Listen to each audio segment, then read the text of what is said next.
This is the companion video for the Ethereal Mechanics paper on Transvariance. This is the first video and will contain 11 simulations. The simulations will be referenced to in the paper, and the reason for this is because it's very difficult to put a bitmap or a screen capture of one of these simulations in the paper and try to explain it to people. It's better to have the simulations actually run so that they can see. In a future time, the software will be made available, including the source code, so others can review that as well. So this is the first simulation. This first simulation is the Michelson-Morley experiment. I'm going to turn off all compensations. Is the Michelson-Morley experiment being run stationary. This is the beam of light. Now there's a little copy of the photon stuck here. That's a little mistake in the software, but it doesn't interfere with the simulation. And this photon turns red when it reflects off this guy, so we can keep track of which photon is which. And this is a splitting mirror here, and this red outline outlines the track of the first photon to strike the detector plate over here. This is the clock tied to the ethereal framework. This is the clock tied to the universal framework, and this is clock tied to the reference frame of the train. This Michelson-Morley experiment is on a train that can be put in motion with relative to the ether. This blue grid represents the reference frame of the ether, and each block in the blue grid represents the distance that light will move over one period of time.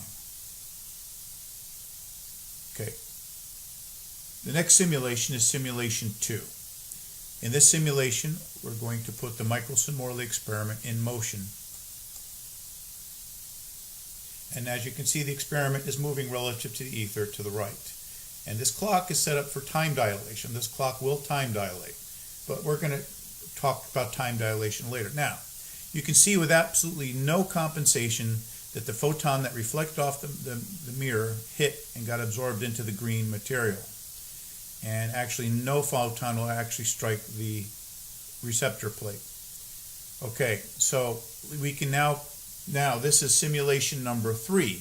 We're going to put, this is for simulation number 3, we're going to add length contraction to the simulation and see if that affects us materially.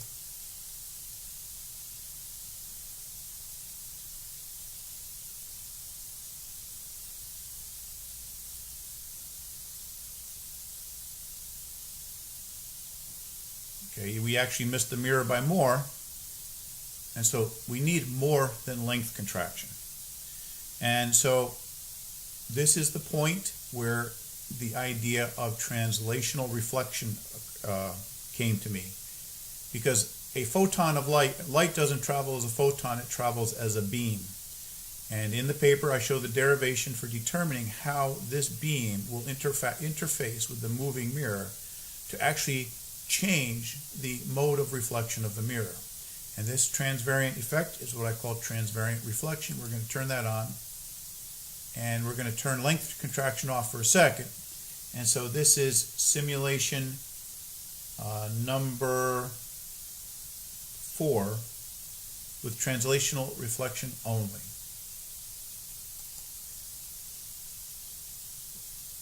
And so you will see that the translational reflection will do very well. It'll allow the beam of light to hit. And look, this is wonderful. This shows how it's not perfect. It doesn't perfectly hit the center of the mirror. It's kind of divergent, and the two particles do not hit perfectly together. So what we realize here is we also still need the length contraction to compensate the experiment. So this is simulation number 5 with contraction and reflection effects.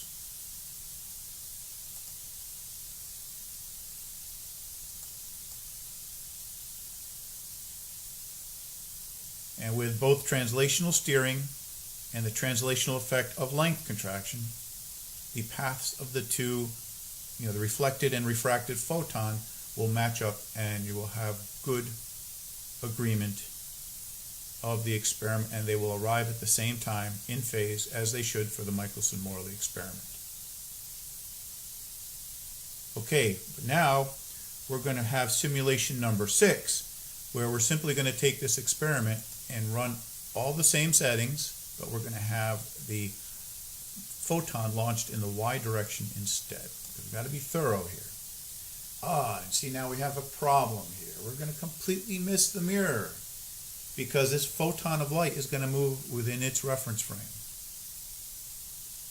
Okay, so one thing we can learn, because of the mirror, okay, we can make some assumptions. The assumptions will be highlighted in the paper. And this leads to simulation number 7, the stationary simple waveguide.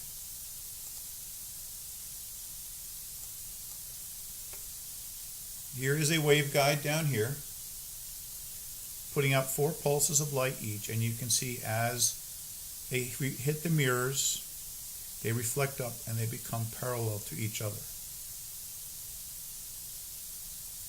Okay, now with length contraction and reflection left on, because we know we need those, we're now going to put the simple waveguide in motion along X.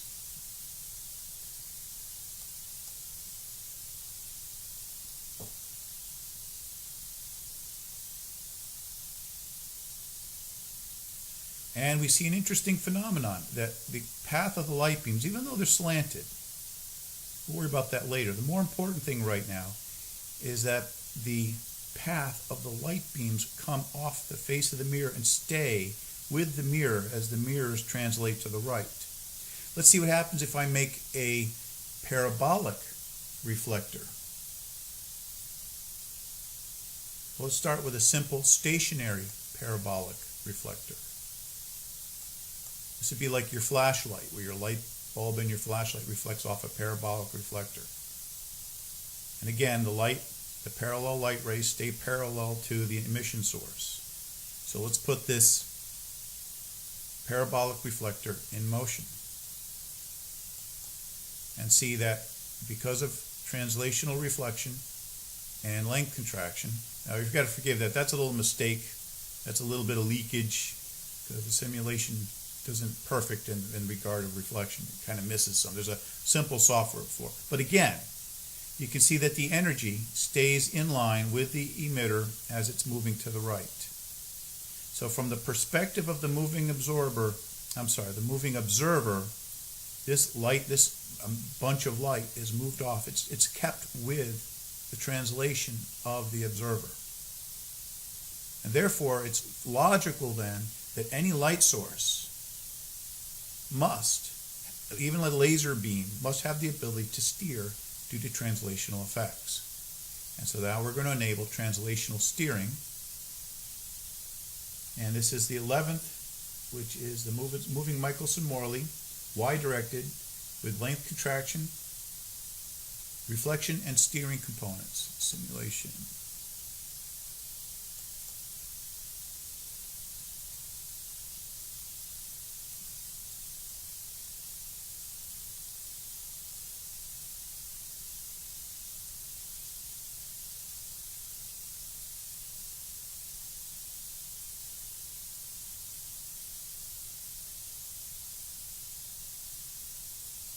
Okay, now here's the one flaw that's still out there, but we're not going to address this flaw in this chapter. We're going to maybe hold this perhaps for another edition or another paper. But the Y-directed Michelson-Morley experiment with all the length contraction, the steering, in observer time takes 18.5 seconds. If we now run the simulation in X-directed, we're going to see a different time. That's something I have not been able to resolve yet, but it's something I'm putting off till later.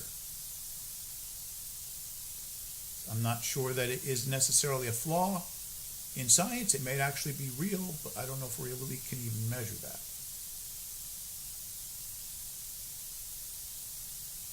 Okay, so the proper time should be 20 ticks. But we have 1.5 ticks if we launch in the X direction, and we have a negative 1.5 ticks if we launch in the Y direction. Okay, so that shows that there is some variation that may or may not be detectable, but in all three of these cases, The observer will not detect whether it's stationary, directed in Y, or directed in X. In the Michelson-Morley experiment, this will show that there will be no fringe shift. This compensates completely to eliminate fringe shift. Are these time differences still there? Well, that's going to have to remain to be seen. That's an experiment we actually have to run. I can't run it. Somebody else is going to have to run it. This is sufficient for me to go forward with the Ethereal Mechanics work. And if we get time and money, we'll run that experiment and try to see if we can measure if there is a time difference between whether the experiment is launched in the X or the Y. According to the gift, we should have the exact same time of 20 seconds measured in either case, because it should look like we're standing still according to our understanding of the gift. We should get the same time, even though it's time dilated, we should measure the same time with the moving observer, regardless of which way the photon is launched. So, anyhow, thank you. That ends video set number 1 for the paper Ethereal Mechanics Transvariance. Thank you.